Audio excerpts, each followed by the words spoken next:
Aquarians, let's see कि 12 जनवरी 2026 का divine message, goddess guidance, universal message क्या है। अभी एट प्रेजेंट आपको क्या सुनने की ज़रूरत है, आज के दिन की ओवरऑल एनर्जी क्या है, कैसा रहेगा आज का दिन आपका, प्लस क्या करना सही है, क्या सुनने की ज़रूरत है। अगर ये गाइडेंस आज के पर्टिकुलर डे के लिए नहीं है तो डेफिनेटली ये आपकी लाइफ की किसी सिचुएशन के रिगार्ड में हो सकता है जिससे अभी आप गुजर रहे हैं, वहाँ आपको क्या समझने की और क्या करने की ज़रूरत है। So let's start the reading. Sun, moon, Venus, rising, Aquarius. Gender specific reading नहीं है। 12 जनवरी 2026 का divine message, goddess guidance. Thank you so much. Thank you universe, thank you spirit guides, thank you my guardian angels, thank you archangels, thank you great dharma, thank you so much. Let's see overall energy क्या है 12 जनवरी की sun, moon, Venus, rising, Aquarians के लिए। 12th of January 2026 overall energy. Wow, we have the Leo. So yes, काफ़ी bright energy है, काफ़ी confident energy है। शाइन जो है वो इस कार्ड के ऊपर लिख रखा है, तो डेफिनेटली एक जगमगाती सी एनर्जी है, शाइनी एनर्जी है, फेम की एनर्जी है। कोई भी सिचुएशन आती है तो मेरे ख्याल से आप हार नहीं मानोगे और लोग भी आपको ऐसे देखेंगे दैट इसमें कोई तो बात है, इसमें कुछ तो बात है। आपकी चमक देख पाएंगे, आपकी फायरी एनर्जी देख पाएंगे एंड लीडरशिप क्वालिटीज़ देख पाएंगे आपके अंदर, दैट आप कुछ भी कर सकते हो। आप एक ऐसे इंडिविजुअल हो जो बुरी से बुरी सिचुएशन में भी हार नहीं मानता, उसको लड़ना आता है और वो अपने तरीके से लड़ता है ना। मतलब ऐसा नहीं है कि वो शेर है तो उसका अपना तरीका है फाइट का, वो कुत्तों की तरह नहीं लड़ेगा जा करके। लो ये सब चीज़ें लोग आप में देख पा रहे हैं। प्लस लियो में एक लायन एनर्जी आती है और लायन एनर्जी जो है वो डेफिनेटली बहुत अच्छे से जानती है कहीं ना कहीं दैट वो किंग है, ठीक है। तो किसी से दबने वाली एनर्जी नहीं है आपकी। अगर आज लोग आपको कुछ समझाना भी चाहेंगे तो शायद आपको लगेगा हाँ छोड़ो, मुझे पता है सब कुछ ठीक है। सो आप ऐसी वाली एनर्जी में हो, यस, जहाँ आप बहुत ज़्यादा इमोशंस, बहुत ज़्यादा लोगों की फिक्र नहीं कर रहे, बल्कि आपको पता है दैट मैं क्या हूँ, ठीक है। ऑलराइट, लेट्स सी कि गाइडेंस क्या है हमारे पास आपके लिए 12 जनवरी 2026 के लिए। Guidance from archangels, thank you. Wow, we have don't give up on love. और गिव अप करने वाले तो मुझे आप वैसे भी नहीं दिख रहे हो। Very nice. आज मेरे पास एंसेस्टर्स के कार्ड जो हैं वो यहाँ पे निकले हुए हैं, तो मैं डेफिनेटली आपके लिए कार्ड लूँगी। प्लीज़ गाइड कीजिए spirit guides, please ancestors, please एक बात देखिए बताएं 12 जनवरी 2026 को एक्वेरियंस के लिए क्या गाइडेंस है। Wow, the seeker.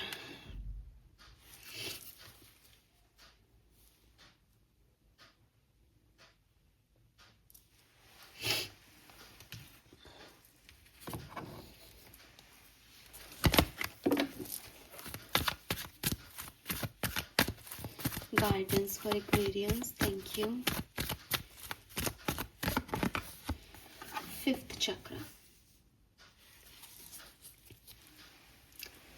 एंड लूँगी एक एंजल मैसेज आपके लिए। ये सारे कार्ड्स मेरे पास अभी हैं बाहर ही, तो मैं आपके लिए ले लेती हूँ। 12 जनवरी 2026 angel message, thank you. Manifestation, ओ वाह, ओ लवली तो देखो एक ओवरऑल वे में ये तो साफ पता चलता है हमें कि आपका दिन बहुत सुंदर है एक्वेरियस, ठीक है। आपका दिन बहुत अच्छा है और काफ़ी पॉजिटिव एनर्जीज मुझे यहाँ आपके लिए दिखाई दे रही हैं। As a leader, as a very intuitive person मैं आपको यहाँ देख पा रही हूँ कि आपको कम से कम अपने बारे में तो काफ़ी नॉलेज है, ठीक है, आप एक ऐसे व्यक्ति के रूप में नहीं दिख रहे हो जो समझ ही नहीं पा रहा कि उसको करना क्या है। उसको पता है कि वो क्या है और वो क्या चाहता है, और मेरे ख्याल से इससे बड़ी चीज़ कुछ नहीं हो सकती। तो जब मैं यहाँ से देखती हूँ तो आप बहुत पावरफुल पोजीशन पे मुझे दिखाई दे रहे हो आज 12 जनवरी के दिन। यूनिवर्स आपको क्या गाइड कर रहा है, उससे पहले अगर मैं आपको आपके लिए एक कलर ऑफ द डे की बात करूँ तो मुझे आपके लिए यहाँ येलो कलर बहुत सिग्निफिकेंटली दिखता है। आपको येलो कलर जो है वो पहनना चाहिए आज के दिन। ऑल राइट एक्वेरियस, सो कलर येलो आपके लिए सिग्निफिकेंट हो सकता है। नंबर्स की अगर मैं बात करती हूँ तो नंबर 36, 37, 38, 39 आपकी एज हो सकती है। 30s जो है वो आपके लिए सिग्निफिकेंट टाइम रहा हो अपनी एज का, ऐसा भी पॉसिबल है। अगर आप एज ग्रुप में बड़े हैं तो यस 30s में आपने कोई स्पेसिफिक सिचुएशंस आई थी। नंबर 9, नंबर 5, नंबर 12, नंबर 3 आपके लिए बहुत सिग्निफिकेंट है। ठीक है, 369 मैनिफेस्टेशन कोड आपके लिए बहुत बढ़िया है। अगर आप उस तरीके से मैनिफेस्ट करते हैं अपनी सिचुएशन को, अपनी किसी बात को, तो वो ज़रूर मैनिफेस्ट होगी यहाँ पे। गाइडेंस क्या है एक्वेरियस? तो सबसे पहले आपके एंसेस्टर्स के मैसेज पे चलते हैं। यहाँ पे द सीकर का कार्ड है। All seeing eyes spirit release, could you surrender just a bit मोर। और बहुत ही खूबसूरत सा कार्ड यहाँ पे है। आप देखेंगे कि थर्ड आई चक्रा पे जो है वो बहुत सारे स्पार्कल्स हैं यहाँ पे, और लियो एनर्जी में भी वो शाइन थी एक्वेरियस। मैंने अभी भी आपको कहा कि आप बहुत पावरफुल और बहुत इंट्यूटिव पर्सन लगते हैं मुझे आज के दिन। यूनिवर्स, आपके एंसेस्टर्स जो आपके एंजल्स हैं वो आपको यही कह रहे हैं दैट देखो एक्वेरियस, अगर एक सिंपल सी चीज़ है, आप इस बात को समझें, वो ये कि अगर मैं आपको कहूँ कि एक्वेरियस आपको पता है एप्पल कैसा होता है, या सपोज मैं आपके सामने एक ऑरेंज और एक एप्पल रख दूँ और आपसे कहूँ इसमें से एप्पल कौन सा है, तो आप मुझे बता दोगे कि ये एप्पल है। आप मुझे क्यों बता दोगे कि ये एप्पल है एक्वेरियस? क्योंकि आपने बचपन से एप्पल को ऐसा ही देखा है, ऐसा ही समझा है, ऐसा ही पढ़ा है, ऐसा ही जाना है। आपको बचपन में अगर मैं ऑरेंज को एप्पल सिखा देती तो आज आपके लिए ऑरेंज एप्पल होता। ऑरेंज एप्पल नहीं, मतलब ऑरेंज को आप एप्पल कहते, समझ रहे हो? तो जो हमारी दो आईज होती है ना, ये वही देखती है जितना हमें सिखा दिया जाता है, जितना हमने जान लिया इस दुनिया को। और जब हम इन दो आँखों से चीज़ें देखते हैं तो कोई कहेगा कि अरे देखो वो आपस में लड़ रहे हैं, लड़ना गलत होता है, क्योंकि बचपन से हमने यही सीखा है कि वो लोग आपस में लड़ाई कर रहे हैं ना, तो वो गलत काम कर रहे हैं। फिर दूसरी तरफ आप देखोगे कि दो लोग आपस में हक कर रहे हैं, पैर छू रहे हैं, तो हम कहेंगे बहुत अच्छा काम कर रहे हैं, रेस्पेक्टफुल काम कर रहे हैं, क्योंकि हमने यही जाना है बचपन से कि एक दूसरे को इज्जत देना, प्यार देना अच्छी चीज़ है। ये अच्छा बुरा, सही गलत, एप्पल ऑरेंज, ये हमने सीखा एक्वेरियस। ये हमें जैसे बताया गया हमने अपने आप को वैसे ही डाल दिया दिमाग में, और अब हम वैसा ही करते हैं, है ना? इसीलिए मैं हमेशा कहती हूँ कि जो हमारे पीढ़ियों ने किसी काम को किया, उन्होंने उस चीज़ को सही गलत आका उन्होंने हमें बता दिया, अब हम उन्हीं कामों को करते जा रहे हैं, और उन्हें हम अपने ट्रेडिशंस कहते हैं कि ये मुझे फॉलो करने पड़ेंगे, ये मेरे ट्रेडिशंस हैं। बहुत सारी सोल्स इन ट्रेडिशंस के खिलाफ भी आई दुनिया में। उन्होंने कहा कि कैसे ट्रेडिशंस हैं आपके, आप इसको क्यों सही कह रहे हो? और बाल विवाह, आप छोटे बच्ची की शादी करा रहे हो, आप उसको सही कह रहे हो, गलत कर रहे हो, ये छोड़ो इस चीज़ को, गलत है ये। तो हम उसको मानने नहीं लगे, कुछ लोगों ने विरोध भी किया, लेकिन चीज़ें हो गई। कोई भी एक्सपेरिमेंट जब न्यूटन्स ने या किसी ने भी कोई नई चीज़ खोजने की कोशिश की, तो वो जानते थे उसके अगेंस्ट गए, जितना उन्हें पता था उसके अलग गए, तभी तो कुछ नया खोज पाए। अगर वो उन्हीं चीज़ों पे चलते, उन्हीं रास्तों को फॉलो करते जो ऑलरेडी उनको बता दिए गए थे, तो वो कुछ नया थोड़ी कर पाते। तो आपकी जो दो आँखें हैं या जो आपकी सोच है, वो कहीं ना कहीं कुछ पुरानी सिचुएशंस की वजह से आ रही है। इफ़ यू वांट कि मैं कुछ और जानूं, इफ़ यू वांट कि मैं कुछ अलग बनाऊँ इस दुनिया को, या मैं इन सब चीज़ों से निकलूँ, तो आपको अपनी 2 आँखें जो हैं वो बंद करनी पड़ेंगी। तो आँखें बंद करने का मतलब क्या है कि जो आपने ऑलरेडी देख लिया है, चाहे किसी और की नज़रों से देख लिया कि मेरे दादा दादी ये कह के गए, जिसको मेरे मम्मी पापा ने फॉलो किया, अब मैं फॉलो कर रहा हूँ, तो वो नज़रिया आपको मिल गया, आप उसी तरीके से देख रहे हो। आपको इस नज़रिए को बंद करना पड़ेगा। जब आप ऐसा कर पाओगे तब आपकी ये थर्ड आई जो है वो ओपन अप होगी। ये थर्ड आई वो आँख है एक्वेरियस, जिससे आप जितना जानते हो उससे कई ज़्यादा देख सकते हो। इससे आप हायर डायमेंशंस में देख सकते हो, इससे आप डिवाइन एनर्जीज़ को देख सकते हो।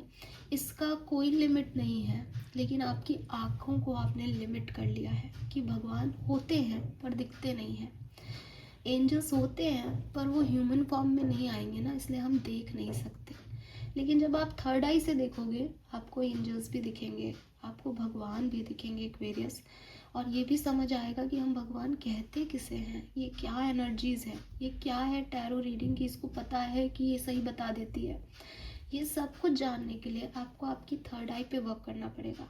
लेकिन थर्ड आई पे वर्क करना इतना आसान नहीं है।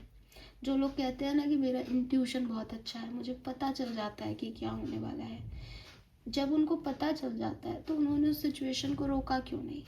उन्होंने ये बात पहले क्यों नहीं कही? क्योंकि उनको खुद ही नहीं पता था कि उन्हें पता चल रहा है या नहीं।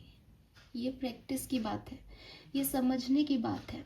अगर मैं किसी सिचुएशन पे एनालाइज करूं कि ये मुझे पता चल रहा है, शायद ये मेरा पूर्वानुभास है, यही होने वाला है, तो वो इंट्यूशन नहीं रहते, उसमें दिमाग की एनर्जी आ जाती है। फिर मैं एनालाइज करती हूँ ये ऐसे कैसे हो सकता है, शायद ये ऐसे ऐसे हो जाएगा, क्योंकि जिस तरीके से वो मुझे दिखा वैसे तो वो हो ही नहीं सकता, उसको होने के लिए ऐसा होना ज़रूरी है। ये दिमाग लगते ही मैंने उस एनर्जी को कैंसिल आउट कर दिया। अब वो एनर्जी मेरी इंट्यूटिव एनर्जी नहीं रही, वो मेरी मेंटल एनर्जी बन गई है। मैंने उस पर वो सोच लिया जो है ही नहीं। फिर अगर मैं किसी को कहूँ कि साहब आज आपको पैसा मिलने वाला है, आज आपका कोई इन्वेस्टमेंट ठीक होने वाला है, तो आप वो व्यक्ति कहेगा कि पैसा तो मिला मुझे, लेकिन मैंने तो कोई इन्वेस्टमेंट लगा ही नहीं रखे थे। आप गलत हो, आपके अनुमान गलत है। फिर आपको लगता है कि अरे यार मैंने गलत बता दिया, पर मेरे को पैसा ही दिखा था, लेकिन आपने इन्वेस्टमेंट कहाँ से जोड़ दिया? अपनी मर्जी का जोड़ दिया। आपने उसमें मेंटल एनर्जी भी लगा दी, क्योंकि आपको ये पता है कि जो व्यक्ति कुछ कर ही नहीं रहा उसको पैसा कहाँ से मिल जाएगा। आपकी सोच वहीं तक है जितना आपका मेंटल लेवल है एक्वेरियस। लेकिन जब थर्ड आई काम करती है तो वो आपको पूरे हायर डायमेंशंस तक लेके जाती है, कि उसकी कोई सीमाएं नहीं है, उसका कोई बाउंड्री नहीं है कि वो यहाँ से शुरू होकर यहाँ ख़त्म हो जाएगी। वो हज़ारों मील दूर तक आपको जोड़ सकती है। अब आप इस में देखोगे तो आपको दिखेगा कि आंखें बंद कर ली, थर्ड आई से, हेवन से भी जुड़ गए, लेकिन आंखें रो रही हैं। आंखें रो रही हैं और मुंह में एक येलो एनर्जी दिखेगी। देखिए, द सन, द क्लैरिटी। ये क्या कह रहा है? ये कह रहा है कि थर्ड आई से जो भी अनुभव हमें होंगे, थर्ड आई हमें जो कुछ भी बताएगी, जो भी इंस्टिंक्ट हमारे काम करेंगे, जब हम हायर पावर से जुड़ेंगे, तो बहुत ज़रूरी है कि जो हमने उट पटांग एनर्जीज़ को अपने मन में, अपने दिल में, अपने दिमाग में जगह दे रखी है, वो रिलीज़ हो। तो हमें रोना पड़ेगा। रोना पड़ेगा मतलब कुछ रिलीज़ करना पड़ेगा। जो आंखें बंद कर ली है हमने, जो हमें सिखाया गया था, वो शायद झूठ था, वो सच सच नहीं था, वो सही सही की डेफिनेशन नहीं थी। हमारे खूब सारे भ्रम टूटेंगे और वो हमें तोड़ के रिलीज़ करने पड़ेंगे। और जो मुंह का सन एनर्जी है वो बता रहा है तभी जागरूकता मिलेगी, तभी क्लैरिटी मिलेगी कि अब तक जो हम से देखते आए, जिस तरीके से हम देखते आए, वो गलत था। तो ये सब चीज़ें जो हैं वो आपको यूनिवर्स गाइड कर सकते हैं, यहाँ तक आप पहुँच सकते हो। लेकिन ये इतनी आसान जर्नी नहीं है। आपको यूनिवर्स इस कार्ड के माध्यम से सिर्फ ये समझा रहे हैं that if you want to connect with divine, अगर आप चाहते हो कि आप भी इंट्यूटिव हो, आप भी डिवाइन से कनेक्ट करो, तो फिर कुछ रिलीज़ करने के लिए भी रेडी रहो। वो भ्रम तोड़ेंगे तो दुख भी पहुंचाएंगे, और फिर सन खिलेगा तो उसका मज़ा भी आएगा। तो ये सीकर की एनर्जी में आ जाओ कि मुझे अभी बहुत कुछ जानना है, मुझे अभी बहुत कुछ समझना है, मुझे तो कुछ नहीं पता। और लोग आपको कहेंगे यार ये बड़ा मिस्टिक सा व्यक्ति है, इसके बारे में कुछ समझ ही नहीं आता। ठीक है, आपको कोई सपना आ रहा है तो क्यों आ रहा है, आपको कोई इमेज दिख रही है क्यों दिख रही है, आपको बार बार कोई वर्ड दिख रहा है क्या मतलब है उसका। आपको इन सब का गाइडेंस अगर चाहिए तो वो गाइडेंस आपको इन दो आँखों से किसी गुरु से नहीं मिलेगा। आपको जुड़ना पड़ेगा हायर पावर से, और जब आप हायर पावर से जुड़ने को तैयार होगे तो आपको ये over analysing, over thinking, mental energies ये सब बंद करना पड़ेगा देना। फिर आपको डिवाइन के ऊपर ट्रस्ट करना पड़ेगा दैट अगर ये हो रहा है तो ये इसीलिए हो रहा है, फिर इससे ज़्यादा मेरे को कुछ सोचना ही नहीं है।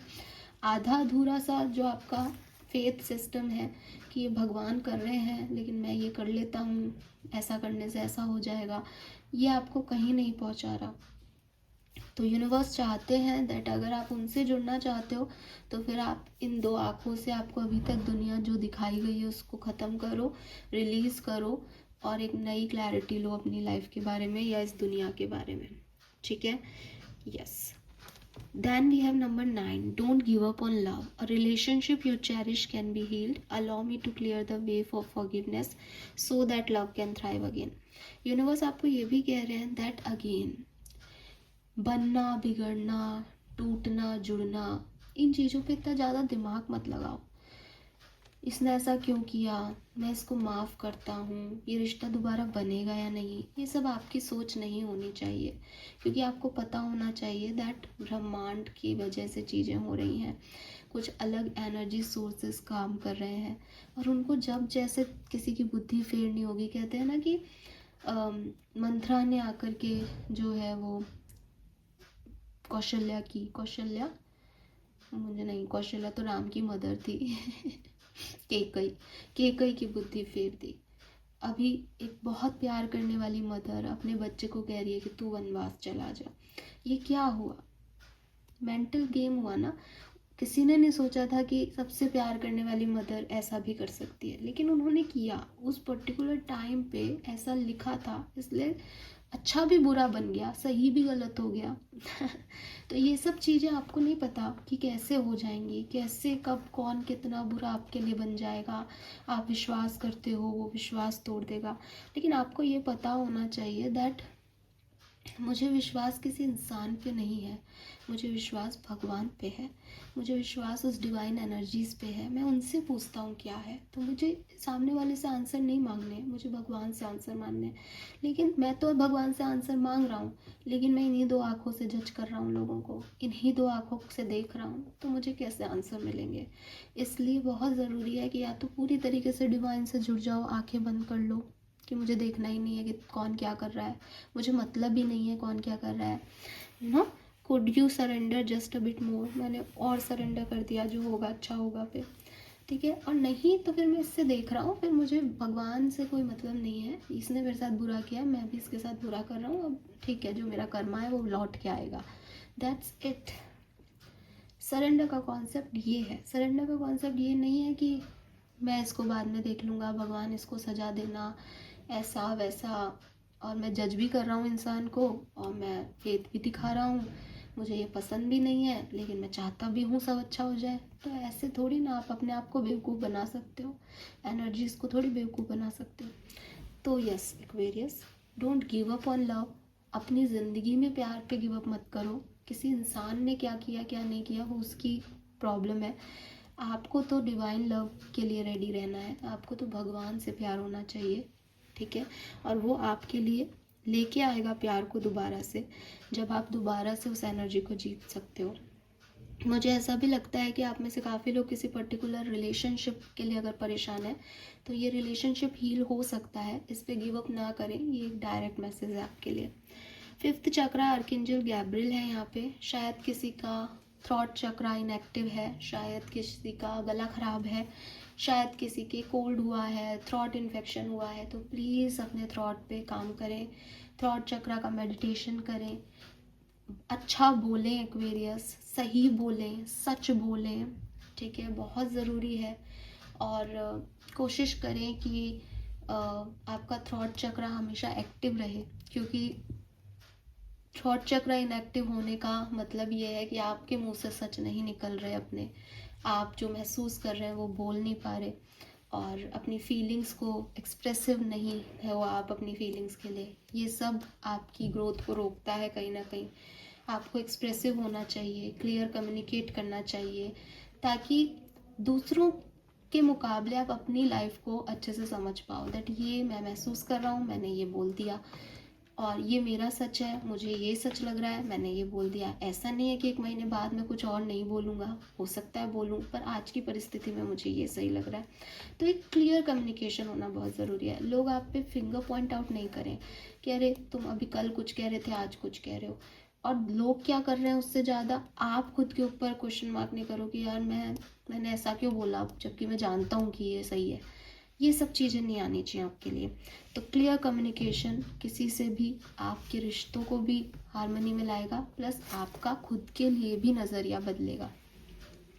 Then we have manifestation. आपके एंजल्स आपसे कह रहे हैं that be very honest and clear about what you wish to manifest in your life. Now write it down on paper. Manifestation step 1। So clearly again वही message है, आपके angels भी आपको यही कह रहे हैं, be very clear and honest. बोलने से पहले, लिखने से पहले आपके मन में क्लैरिटी होनी चाहिए that what you want from divine. आप अपनी ज़िंदगी से चाहते क्या हो। बहुत सारे लोग हैं, बहुत मेहनत करते रहते हैं, और उनसे पूछो कि अच्छा आप चाहते क्या हो लाइफ से, बस पैसा कमाना चाहते हैं। कितना, कब तक, कब रुक जाओगे इस पैसे को कमाने में। कुछ भी बोल देते हैं वो, 1 करोड़ 2 करोड़। अभी 1 करोड़ कमा लिया उन्होंने। अगर कोई 20 साल से कमाना शुरू कर रहा है और 1 लाख रुपए कमा रहा है और आज 60 साल का उसने कमा लिया, लेकिन उस पर रुक नहीं रहा फिर भी, क्योंकि उसको एक्चुअली में 1 करोड़ नहीं कमाना था। वो खुद ही नहीं समझ रहा था कि उसका आउटकम क्या होना चाहिए। आप अपना आउटकम लेके चलो एक्वेरियस। आप भगवान को पाना चाहते हैं तो आप भगवान को पाने का आउटकम लेके चले और उसके लिए मेहनत करते रहें। आप कोई पैसा कमाना चाहते हैं, उसके लिए एक आउटकम लेके चलें, ताकि आपको ये पता तो चले कि मैंने ये सोचा था और मैंने ये पा लिया। आप मैजिक मैनिफेस्टेशंस तो चाहते हैं, लेकिन पता ही नहीं आपको कि क्या, कब, कैसे, कितना। तो ये सब क्लियर रखें और फिर मैनिफेस्ट करें। आपके मैनिफेस्टेशन 100% फुलफिल होंगे। ठीक है, ये मैसेज मुझे आपके लिए मिल रहे हैं एक्वेरियस। आई होप कि आपसे रेजोनेट होंगे। और जब मैं ये मैसेज रीड कर रही थी तो शायद मैं खुद ही खो गई थी कहीं, क्योंकि ये मुझसे बड़ा कनेक्टेड मैसेज था। तो मुझे नहीं पता कि मैं आपसे जस्टिस कर पाई हूँ या नहीं, लेकिन जो भी मुझे मैसेज मिला मैंने बोल दिया। तो अगर आप कनेक्ट हुए तो बहुत बढ़िया, नहीं तो I am really sorry. Thank you so much मुझे सुनने के लिए। चैनल को लाइक और सब्सक्राइब कीजिएगा। Bye bye.